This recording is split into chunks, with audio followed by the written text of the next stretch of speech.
Yeah. And do you think the inflation we may experience could get as bad as it was in the 1970s when we had stagflation? Some people are saying, oh, there used to be even worse interest rates and all these things. This isn't that bad and so on, which I guess is easy to say if you're, not in a more difficult spot. But do you think that it'll get that bad?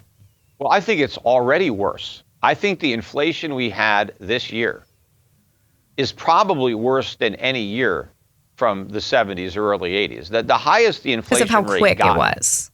No. It's just, we're just not measuring it the same. So the highest the inflation rate got in 1981, that was the high for the period of 1 year, was about 13.5%. And the highest year-over-year rate that we got was a little over 9. But you have to realize that we're not measuring prices the same way. So if we took the inflation or the CPI that was used back in the 1970s, and we use that CPI this year and last year, we would have shown annual increases close to 20%, far in excess of the worst of the 1970s. Or you can take it the other way around. If you used our CPI, the one that we have today, and you went back into the 1970s and you recalculated the inflation using the CPI we had today, they wouldn't have had double-digit inflation back then. The highest it would have got maybe was 7%, which is lower than where we are now. So we've already have higher inflation than we had back then. But it's going to get much, much higher than it is now because the U.S. economy is in far worse shape now than it was, let's say, going into the 1970s. I mean, you go back to 1970, the national debt was, $500 billion, 500 billion or so. I mean, it got to $1 trillion in the early 80s. 1980, 81, it got to $1 trillion, but it was maybe 500 billion or less, probably less than that. So we had a tiny debt compared to the almost 32 trillion we have today. But also in 1970, even through 1980, the United States was the world's richest creditor nation, right? So the world owed us a lot of money. Today, we're the world's biggest debtor nation. In fact, America owes more money than all the other debtor nations of the world combined. In the 1970s and even into the 80s, we had trade surpluses. Every year, we sold more than we bought. So we were earning surpluses. Today, we have record trade deficits. So America is a different country. Back in the 70s, 80s, American families had a lot more savings to fall back on. You didn't have, all the consumer debt that exists today. And of course, during the 1970s, most women didn't even have a job. So you had a guy who was married, even if he didn't have a college degree, even if he dropped out of high school, the job he had was enough to support his wife and his kids.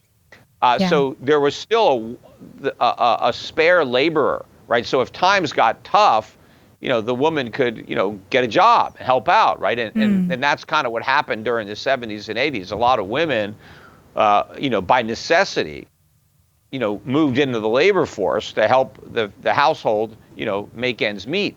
But today, most married couples, you already have both spouses working. So there is no spare unless the kids are going to drop out of school and start working, but there's, we don't have that. So we're in much worse shape economically, financially. We're the mirror image of what we used to be. We're a nation well in economic decline, industrial decline. And so when interest rates go up, and I think interest rates ultimately have to go higher than they did in the 1980s, if we really want to restore balance and bring down inflation. But we can't afford it. America was so rich in 1980, we could afford to pay 20% interest rates. We can't even come close to affording that now. We're way too broke. Right. And it seems like, too, back then, we used to have a lot more manufacturing jobs. You mentioned that we weren't just consuming things, we were making things. But I want to ask you about recession, because a lot of people are saying we're in a recession now. Other people are saying the recession's going to get much worse. We're barely in the recession. So how bad do you think it's going to be? And how do you compare that to the recession of 2008? Yeah, I think we are in recession. We had 2 negative quarters of GDP earlier in the year. And so that technically met the definition. But, I think the numbers would be a lot worse if they were honest. Because, again, just like we overstate, or rather, just like we understate inflation, the GDP overstates economic growth. I mean, all of these indexes that measure things were created by the government to make the government look good.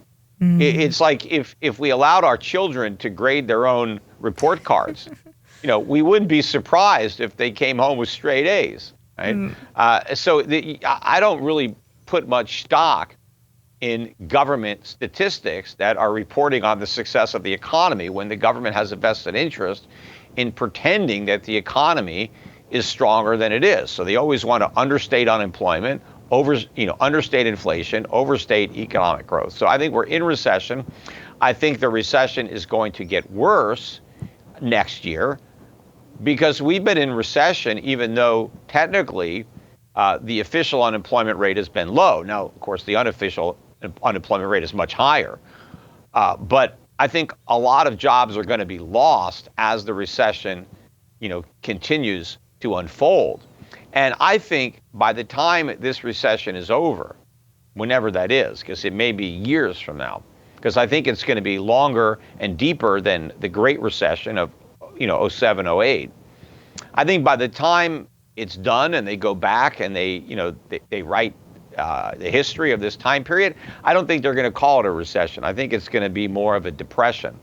And although since inflation is going to be so high, I think they'll refer to it as an inflationary depression, which I think will be worse than the depression of the 1930s, where at least you had the benefit of falling prices.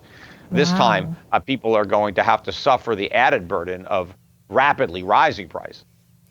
Okay, so you think it could be like a Great Depression, except we won't be paying a little. You're saying we're paying a lot, but yes, it will feel painful. It will feel, because you're saying the price, it may be high because like people say, oh, this used to be 25 cents. This used to be cheap, and people made less. Yeah. But basically, you're saying the price is here, but you're living paycheck to paycheck, and during the Great Depression, not everybody lost their job.